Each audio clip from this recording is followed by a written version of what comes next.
अभी सर यहाँ भी लाखों लोग आते हैं। वैसे तो आपने देखा होगा, आप कोई फंक्शन करो तो फुल मोटिवेट, कोई ट्रेनिंग करो फुल मोटिवेट, और वो बातें करेंगे, सरअप करके दिखाएंगे, और जो कि ज़रूरत भी है, क्योंकि इस इंडस्ट्री में ज़्यादातर लोग आते हैं middle class, upper middle class या लोअर मिडिल क्लास। उनकी नीड्स भी हैं, उन्हें सक्सेस चाहिए भी, उन्हें पैसा भी चाहिए, लेकिन फिर भी यहाँ कुछ महीने टिकते भी हैं, कुछ रैंक भी कर लेते हैं फिर भी छोड़ देते हैं, कुछ लोग थोड़ा बड़ा रैंक कर लेते हैं फिर भी छोड़ देते हैं। तो ये ऐसा क्या होता है उनके साथ? ऐसे कौन से कारण बनते होंगे कि पैसे जैसे मैं था तो मेरे को ना पहला चेक आया था 900 रुपये का, तो मैंने उसी में अपनी तकदीर देख ली थी। यार जब 900 आ सकते तो 90 लाख भी आ सकते हैं, और यहाँ लोगों को 50,000 भी आ जाते हैं, 15 भी, 20 भी, लाख भी, 5 लाख, 10 लाख, 20 लाख तक। चलो आप छोड़ देते हैं, वो इंडस्ट्री निकल जाते हैं। आपके अनुसार क्या कारण होना बनते हैं? सर इसका सबसे बड़ा कारण लोगों के अंदर बिजनेस एटीट्यूड का डेवलप ना हो पाना। अब दुनिया के हर बिजनेस में जब कोई इंसान आता है तो उसको फाइनेंस मैनेज करना आना चाहिए। हमारे यहाँ मैंने फील किया कि जस्ट उल्टा है। दुनिया का हर व्यापारी जब धंधा करता है तो अपने धंधे की कमाई का 40 से 50% पैसा री इन्वेस्ट करता है, यानी अपने बिजनेस के डेवलपमेंट में करता है। हमने यहाँ क्या देखा कि जब एक डायरेक्ट सेलर हमारे यहाँ आता है और वो पैसे कमाता है तो वो क्या करता है, 100% कमाई उठा के घर परिवार में डाल देता है। मैंने एक चीज़ महसूस किया, जब लोग डायरेक्ट सेलिंग में नहीं आए तो 20,000 में उनकी परिवार चलती है, लेकिन यहाँ जब 1 लाख रुपए कमाने लगते हैं तो 50,000 1 लाख रुपए उठा के पूरे परिवार को दे देते हैं। सही बात। अब सीधी सी फंडा है कि अगर हमने 1 लाख रुपए कमाया और हमने बिजनेस में 0 इन्वेस्ट किया तो फिर बिजनेस चलेगा कहाँ से? खत्म हो जाएगा। जैसे सर अभी आप बता रहे थे बड़े बड़े रैंक के लोग छोड़ के क्यों जा रहे हैं, और ये मतलब मेरा सर पर्सनल 11 साल का तजुर्बा है, और मैंने तो हमारी टीम में बहुत सारे ऐसे लोग हैं जो अच्छे रैंक पे जाने के बाद भी स्लो हुए हैं। इसका सबसे बड़ा कारण ही यही मैंने देखा कि लोग अपने फाइनेंस को नहीं मैनेज कर पाते, बड़े लेवल पे पैसा आता गया फेंकते चले गए।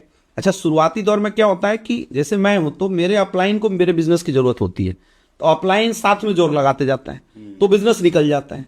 लेकिन अगर मेरे अंदर बिजनेस एटीट्यूड नहीं आया तो मैंने तो वो डेवलपमेंट किया नहीं ना जो मुझे करना चाहिए था। अब एक दौर के बाद अपलाइन को मेरे बिजनेस की जरूरत होती है, वो खत्म हो जाती है, अपलाइन कहीं और जोर लगाता है, तो जो मेरी आदत थी वो गड़बड़ हो गई। तो मैं बिजनेस में जोर लगाने के लिए जो फाइनेंस था उसको जब प्रॉपर मैनेज नहीं किया तो मैं ग्राउंड में नहीं जाऊंगा, मैं लोगों से मिलूंगा नहीं, मैं ट्रेनिंग मीटिंग नहीं करूंगा। धीरे धीरे फिर बिजनेस जो यहाँ टॉप लेवल पे पहुंचा 40-50 हजार की चेक पे था, वो धीरे धीरे स्लो हो जाता है। इसका मैंने एक सोल्यूशन बताया जो सर मैं चाहूंगा कि आज लोगों को बताया जाए। दुनिया में बोला जाता है 6 बकेट फॉर्मूला आपको अपनाना चाहिए।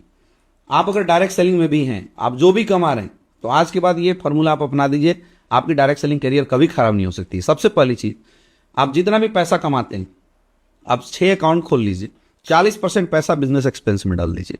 यानी 10,000 की चेक आई तो 4,000 रुपये आप उठा के अपने बिजनेस अकाउंट में डालिए, जहां से आपकी टूर, ट्रेवल्स, जाना आना और बिजनेस से रिलेटेड जो भी एक्सपेंस है आप उसको मैनेज कीजिए। कब तक? जब तक आप एटलीस्ट कैपिंग अचीवर नहीं हो जाते हैं, तब तक ये काम करना ही पड़ेगा। क्योंकि एक दौर आता है कि धंधा हमसे मांगता है और फिर एक दौर आता है कि धंधा कम मांगता है, पैसा ज्यादा देता है। तो तब तक जब तक हमारा बिजनेस स्टेबल ना आ जाए, यानी हमारे यहाँ अगर देखें तो कैपिंग अचीवर, फैमिली के ऊपर आप 20 से 25% का पैसा इन्वेस्ट कीजिए। यानी अगर हम 1 लाख रुपए कमा रहे हैं तो परिवार को बताना है कि भैया 25,000 में जिंदगी चलाओ। डायरेक्ट सेलर यही गलती करते हैं, परिवार को 1 लाख में जिंदगी चलाओ वाली आदत दे रहे हैं, तो उनके पास कुछ बचता नहीं, बिजनेस चलाने के लिए खत्म, बिजनेस चलाने के लिए पैसा बचा नहीं। तीसरी चीज जो डायरेक्ट सेलर को तोड़ रहा है आज के समय में, डायरेक्ट सेलर के पास कुछ भी सेविंग अपनी नहीं होती। तो मैं बोलता हूं 10% पैसा आप सेव कर लो, उससे क्या 10,000 कमा रहे, 1,000 रुपए हमने सेव कर लिया, तो उससे क्या इन फ्यूचर अगर बिजनेस में कभी कोई प्रॉब्लम आई तो वो सेविंग उठा के आप बिजनेस में इन्वेस्ट कर देंगे। 10% आप अपनी हेल्थ के लिए रखिए, क्योंकि कई जगह मैंने ऐसा भी देखा सब कुछ अच्छा चल रहा था लेकिन उस घर में एकाएक किसी की प्रॉब्लम आई, 4-5 लाख रुपए खर्च हो गया, वो टूट जाता है। क्यों ऐसा हुआ? क्योंकि हमने प्री प्लान नहीं किया। तो पहला 40% पैसा हमने बिजनेस में डाल दिया, 20 to 25% पैसा हमने परिवार के लिए दे दिया, 10% पैसा हमने सेविंग में डाला, 10% पैसा हमने मेडिक्लेम के लिए, 80%। हाँ, अब 10% पैसा सर देते हैं एजुकेशन के लिए। ये बहुत जरूरी है, सेल्फ डेवलपमेंट, जैसे ट्रेनिंग्स होता है, मीटिंग्स होता है, तो उसमें जाने के लिए हमें पैसे चाहिए, किताबें खरीदनी है, तो 10% पैसा एजुकेशन पे बचा। 5% पैसा, वो 5% पैसा होना चाहिए डोनेशन के लिए, क्योंकि वो बहुत बड़ी ताकत है जो लोग करते नहीं है लेकिन करना चाहिए। मैं बोलता 100 रुपये कमा रहे हो तो आप 1 रुपया ही डोनेट करो, लेकिन करो जरूर। इसे कहेंगे हम 6 bucket rule to get success. Yes sir.